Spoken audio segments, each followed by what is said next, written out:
New Year's Eve, and New Year's Day celebration. And it is Winging It Wednesday. I'm fortunate enough to sit in for Rob Kirkpatrick this morning and moderate the normal broadcast here Wednesday mornings. We are joined by Carol Ross, Warren Caudle, and Stafford Barnett. Thank you. Now, Stafford, that's a recurring theme. What's that? Getting my name wrong. Is it really? Yeah. So, okay. Life. In life? Yes. Everybody gets it. Okay, well, I'm just going to call you Stafford. That's fine. Is That's that all right? perfect. Okay. But not Mr. Stafford. No. Okay, just want to make sure that we're on the same page. Yeah, it's great to sit in. I listen to this broadcast every week, and I find it quite entertaining, to say the least. I normally want to turn my car around and drive over here because I want to get into whatever it is that they're bickering or discussing. But these some very opinionated pundits participating. Nice. That's not easy. Okay, I just stumbled on that. And so what we're going to do is we are going to bring up different subjects. And just to give our listeners a little information, Carol, Warren, and Stafford do not know what the subjects are. So they truly are winging it. So they're not informed of what we're going to be discussing, or rather what they will be discussing.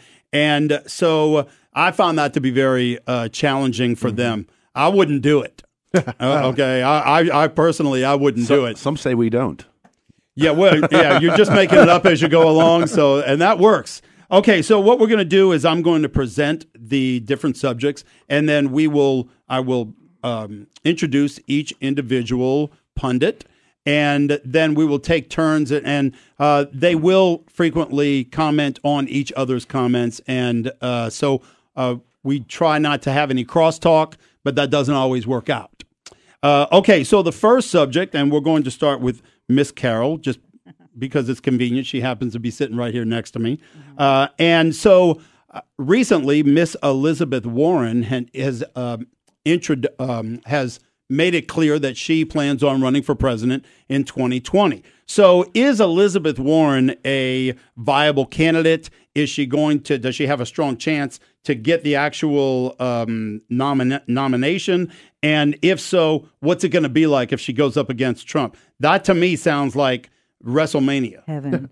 Heaven. Like heaven for political pundits. No, Elizabeth Warren has made it clear she is running. She blew it on the Indian and that she's the first woman of color, Native American stuff and all that. And her own party has really been giving her hell about that because of the timing of it, right around the time of the Kavanaugh confirmation and all that. And so they seem to be not really happy with her. The interesting thing is going to be this year, the Democratic primary. And the first thing will be she and Bernie Sanders, two New Englanders going against each other head-to-head in the New Hampshire primary. So that's really going to be an interesting matchup. Is she a viable candidate? Have you seen the Democratic field? Oh, she's very viable. Mm-hmm. I mean, they're all so far left, really. There are a few middle-of-the-roaders there, but I think they're going to get run over. I don't think they have a shot. I really don't.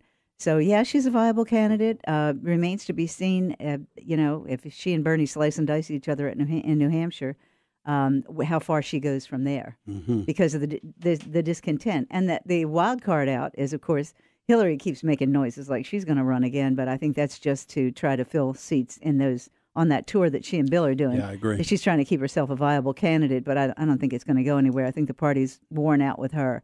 So we'll see what happens. I think they're looking for a fresh new face, and that may not be Elizabeth Warren. Okay. What do you think, Warren?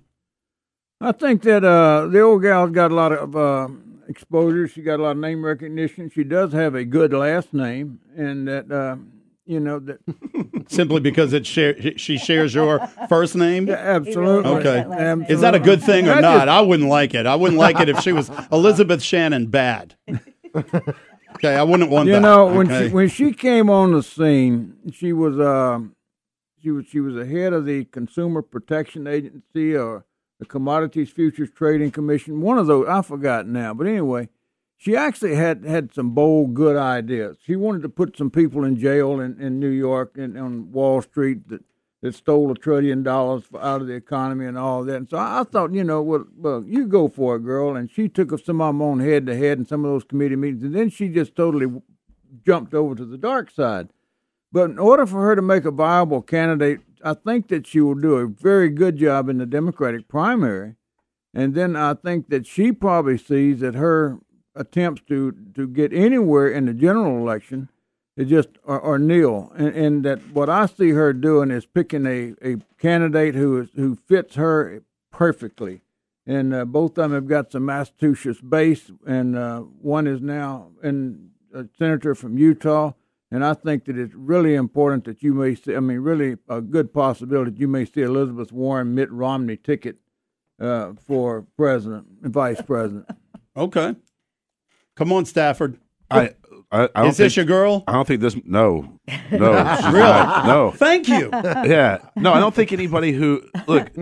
If you look at the roadmap to success for John Bel Edwards and other Democrats in Republican areas that gathered a lot of votes over this last election, it wasn't by being hard left and by playing identity politics.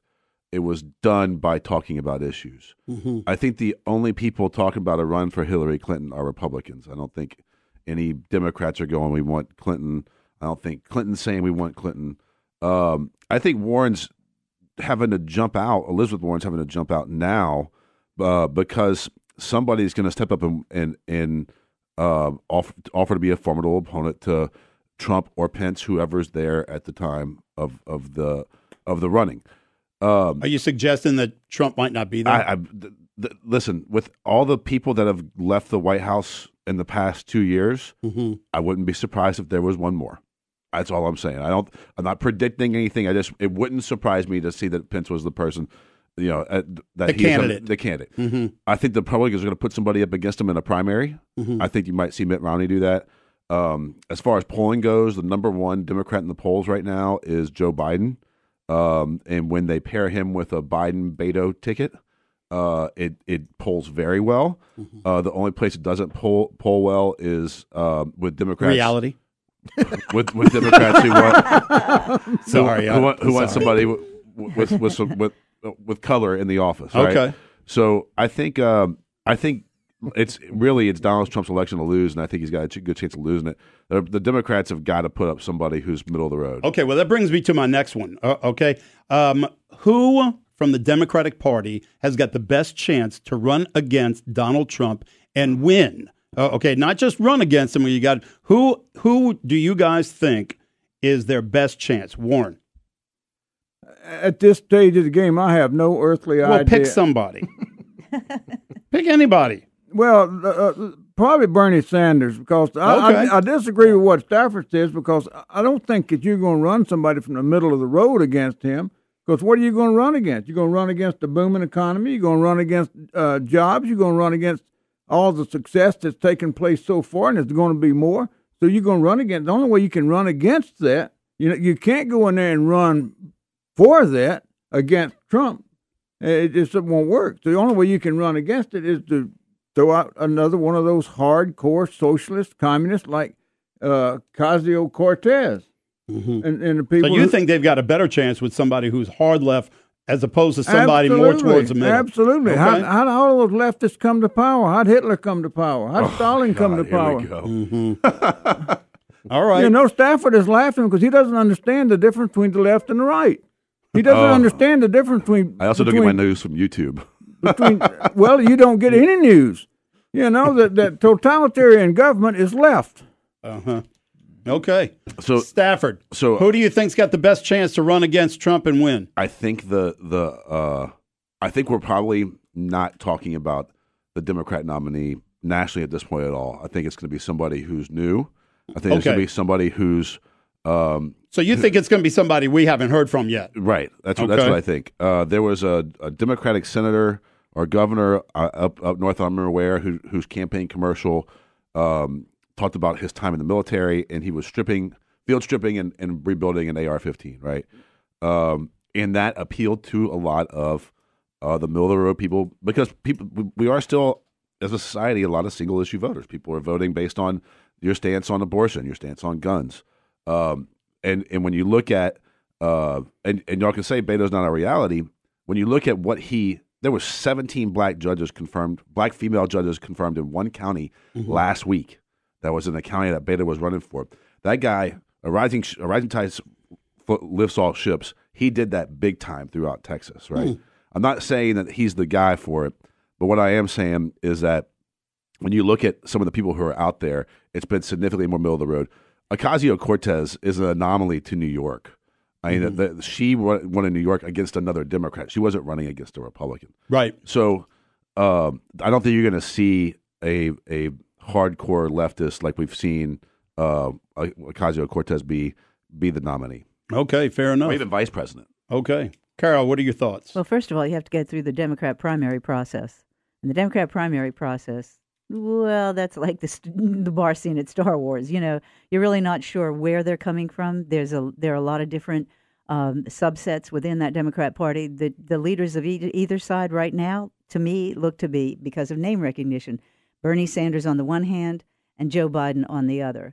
And I think, generally speaking, the folks are going to fall into those two because they both, quote, appear authentic, unquote. And I think Bernie had that going for him this time. If Hillary hadn't stolen the superdelegates and going through the primary process the way they did, all absolutely gamed for her and against Bernie. That's a Clinton machine. Yeah, that's the Clinton machine. And they are still active in some quarters. So you have to be throwing that in there as well. It all depends on which way the party decides to go. There are a lot of new faces. Do they have enough of a base within the party to get the nomination? That's the real crux of the thing. Bernie comes across as authentic. I mean, he's an outright leftist, but he's a socialist, and he's not a Democrat. So I don't know that they'll ever want him. I think what's going to happen is cooler heads are going to prevail, and probably Biden and some running mate. Why, I don't know. I mean, I don't know that Biden really would want it, but that's what it's looking like right now. But At this point, I don't know why anybody would want it. No, really. Okay, there's so many of them already. We are so viciously divided. Well, exactly. I don't know why anybody would want that job. Well, they may want to see him as balm on the waters, Joe Biden, because of the way he talks. He gets himself into trouble all the time, but everybody covers for him. Yeah. All right. So. We're going to take a short break and be right back here on Wingin' It Wednesday. Welcome back to Wingin' It Wednesday, everybody. Shanna Wilkerson here with Brandon Como.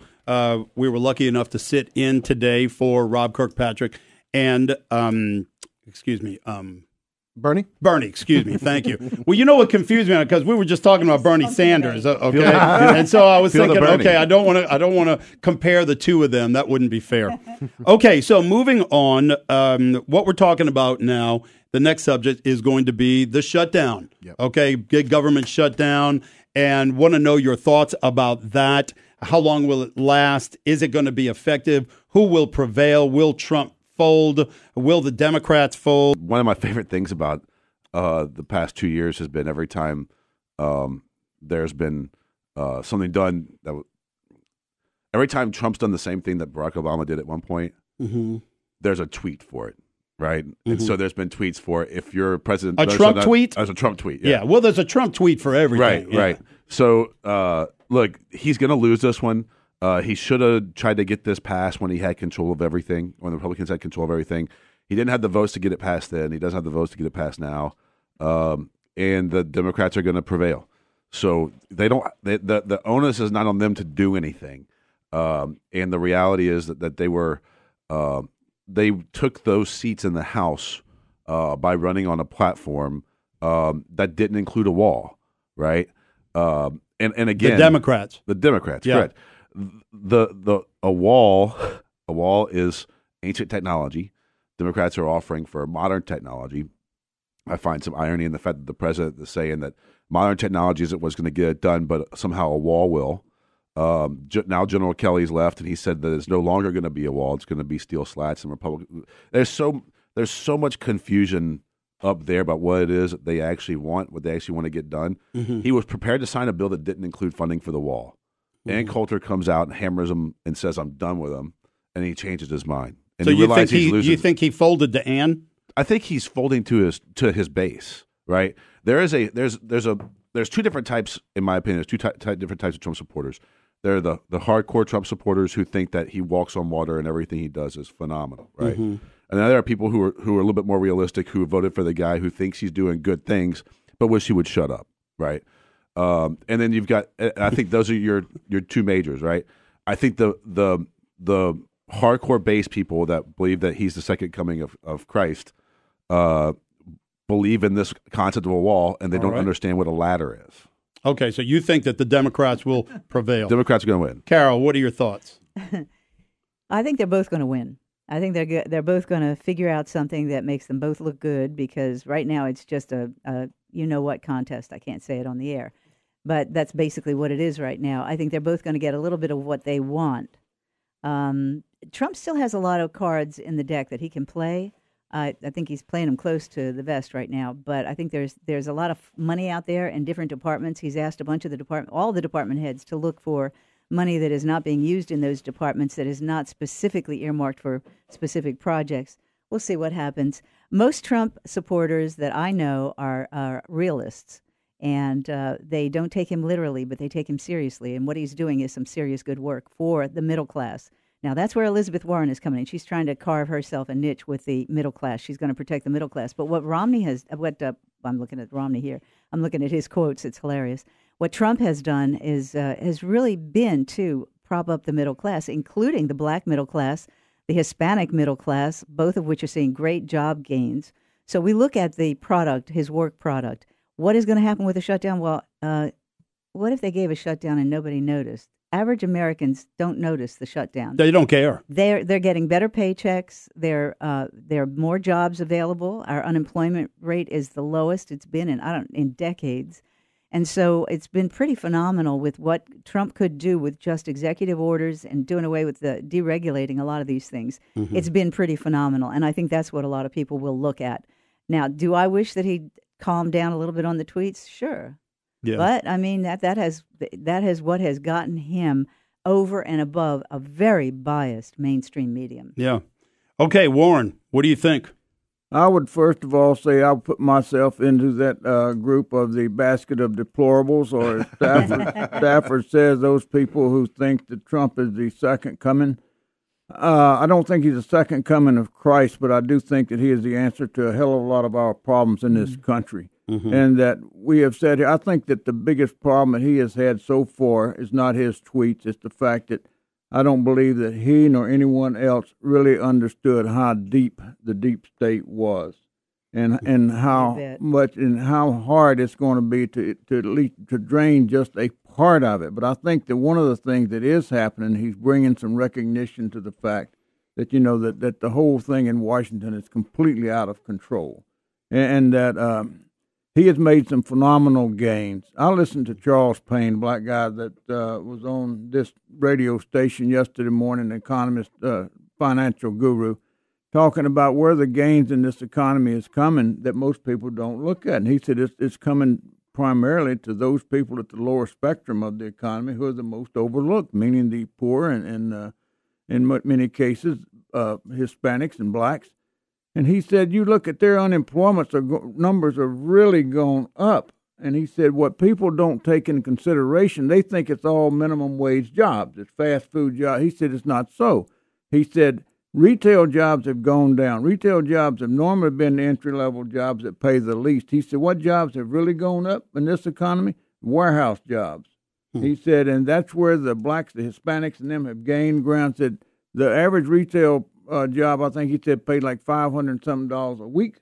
The average warehouse job pays almost $900 a week. And he said, believe me, those people who are getting those jobs, those people who go and work, they understand it. Mm-hmm. And, Trump's tweets, I'd say, by God, keep on. All right. Moving on. What we're going to be talking about now is new Louisiana laws. Okay, it's a new year. We've got a lot of new laws that are going into effect. And after the break, though, we got to take our next. You break. And your breaks. I was trying to get you, that's man. All right. I didn't see. I was focused on our pundits here. All right, we'll be right back. Is this a hard break or soft break? Welcome back to Wingin It Wednesday, everybody. All right, the next subject we're going to talk about is new Louisiana laws. Which ones are you, or which one more specifically, are you most excited about, and how effective do you think it'll be moving into 2019? Carol, what are your thoughts? Give me a list. Well, hey, there's so many you're supposed going. to be winging it. Your give pick. Me a list. I don't know. I'd have to look at them Okay. first and see which ones are going into effect because there have been so many passed. It's hard to keep up with all of them. Which brings me to the point of a constitutional convention, which I've been kind of against. I know Moon has been vehemently against. But I'll tell you, the more people I'm talking to that I trust, guys over at the Pelican Institute, et cetera, they're talking about some serious changes to the Constitution. And I think, I'll be honest with you, I haven't really studied the laws that are going into effect, but I think that what we have is it's really a broken system. It's based too much on Huey Long. There's too much power in Baton Rouge. We need to devolve it away from Baton Rouge. The governor has too much power to dole out the perks and the goodies, and that way get votes. So he bargains for votes by holding on to projects. He canceled $38 million in projects just in the Acadiana area to punish a lot of the legislators who wouldn't go along with his full penny or half cent or whatever he was going for. So I think whatever laws are going into effect, I think, I hope they consider them carefully. I know the jury, unanimous. Unanimous jury. That's the one that came to mind for me. Yeah, unanimous jury. And felons voting within 5 years, felons. But that was a constitutional amendment. Both of those were constitutional amendments. So you can see where I'm going here. There are too many laws having to be constitutional amendments, when so many of them actually could be statutorily handled, many of the laws. But we need to change the basic structure of our Well, the of our corruption system. runs so deep. It's so hard for, what we need here, in my opinion, is a governor that has got the strength and the name recognition to come in and do something like Trump is trying to do. We don't see it as corruption. That's the problem. It's all cronyism. It's cronyism. We're becoming an oligarchy in this country and in this state by having a few at the top control the goodies. Yeah, all about who you know. Warren, what are your thoughts? Yeah, I'm like Carol. In fact, I don't know what laws were passed. I have no earthly idea. I do know that there's a lot of. I appreciate your honesty. Well, yeah, I know when they're passed is whenever I get stopped on the side of the road and he says, you were violating this law. Barney says you were violating Municipal Code 404-3-B. And I'll say, what is that? And he says, whatever. But anyway.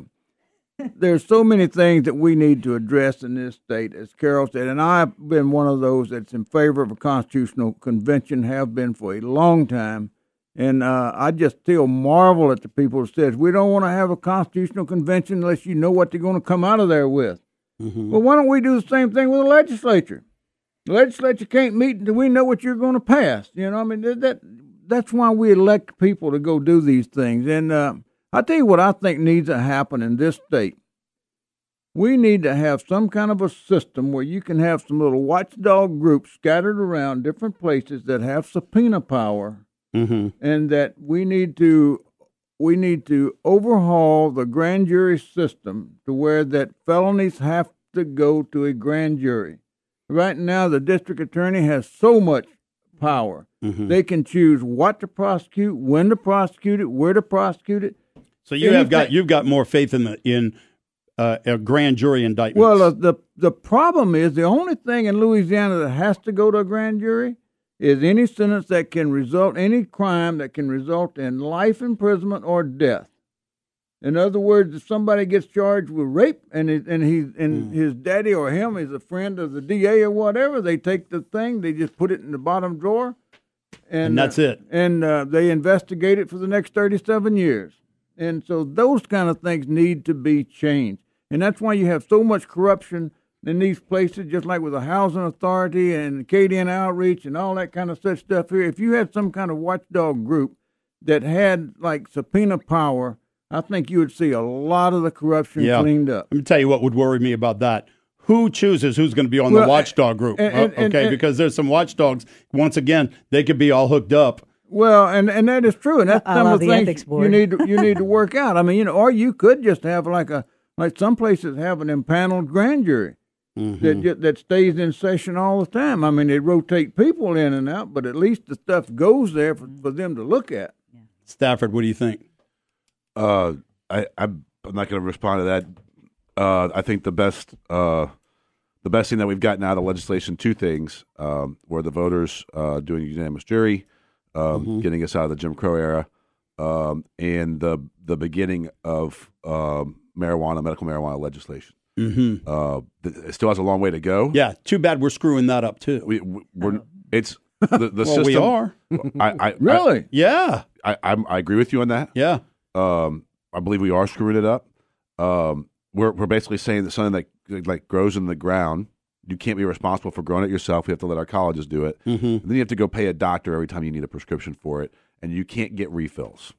Mm-hmm. And so, it was the first step. We've seen in the states that have legalized recreational marijuana that the amount of teen use of the product actually goes down instead of going up like people said it was going to do.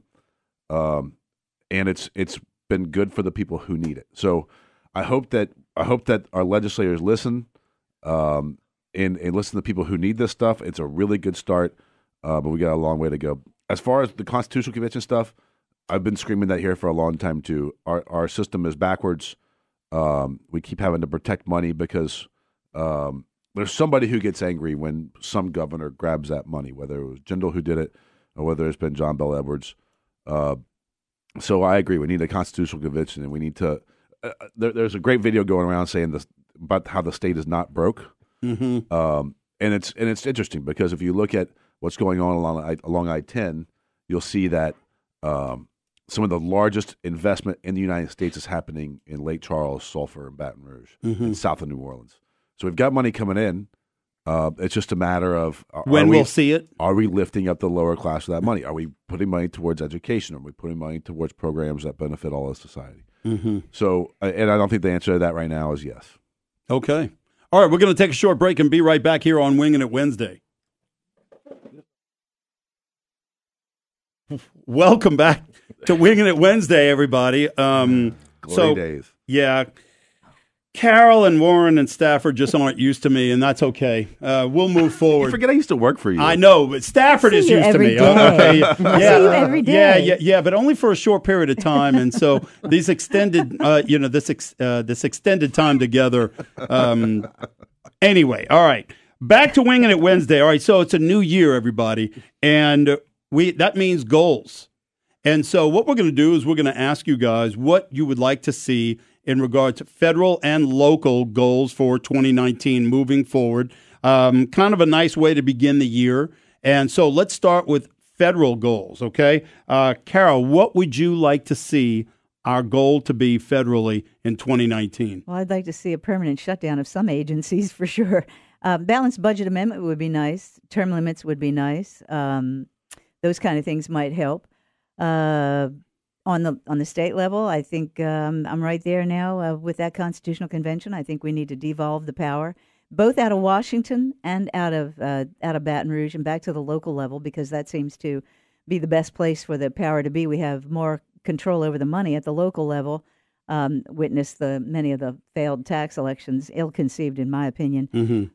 So I do think we need to devolve the power closer to the people. That was the intent of the founders, and that's what I'd like to see. I'd also like to see a dialing back of the power of the judiciary. If every time a legislative body passes a law, a judge comes in or a president exercises his power given to him under the Constitution, a judge comes in and subverts that, why do we have any legislative or executive branch? Why don't we just have the judicial branch and let them make all the laws like they want to do? I mean, it has gotten so out of hand. So I'd like to see Just the totally judiciary unaccountable. brought back to a reasonable level. I mean, when you have the people voting on propositions and it goes through the whole process, and then a judge comes in and says, well, for some niggling little reason, we don't think that should be, or the president is exercising his right to promote national security. I mean, a very basic function of the federal government is the most basic function is to protect its people. Yeah. And when you have the term limits would be judges great. subverting everything the president tries to do in terms of protecting the border, I think judiciary. Yeah, well, there are some people who have proposed appointing Supreme Court justices and then affirming them, even at the federal judiciary, affirming them every 10 years. Good Lord. Which would be a good way, I think. It would be kind of an interesting thing to do. All right. Appointing them and then having them stand for an affirmation election every 10 years. Warren, 2019, the federal goals. The federal goals, I would say, to keep the economy rolling along as is. I would say let's get out of Syria. Let's bring our troops back home as much as we can, and Secondly, I would say we need to keep our foreign policies going in the direction that they're going. We need to strengthen some friendships with some people who are our friends, and stay the course. Not really stay the course, but get rid of some of the baggage that we've carried these people for decades and decades, and claiming that that they're our allies when in fact they're not. So I would like to see some changes made in some of that. As far as the state and local goes, that I agree with. Let's devolve the power structure that we have. We have such an antiquated system here. One of the things I would like to see on the local level is once and for all, we come to some kind of an agreement on this godforsaken deal about taxation and the rural areas versus the city of Lafayette and that kind of stuff. That needs to be resolved. It needs to go to the state legislature. They need to pass some kind of legislation that says that municipalities cannot pull tax money away from the rural area, from the parish. Just simply because they incorporate it into the city, because it doesn't leave the parish. I mean, this is that's the most insane argument I've ever heard in my life, but that's what we do here, and I think it's because of state law. That's got to change, and that it causes such mundane arguments among the politicians and such stuff, and it's easy for them to say, "Oh, we don't have enough money." They don't have enough money. Well, if they would just tax themselves more, they would have better roads and stuff. I mean,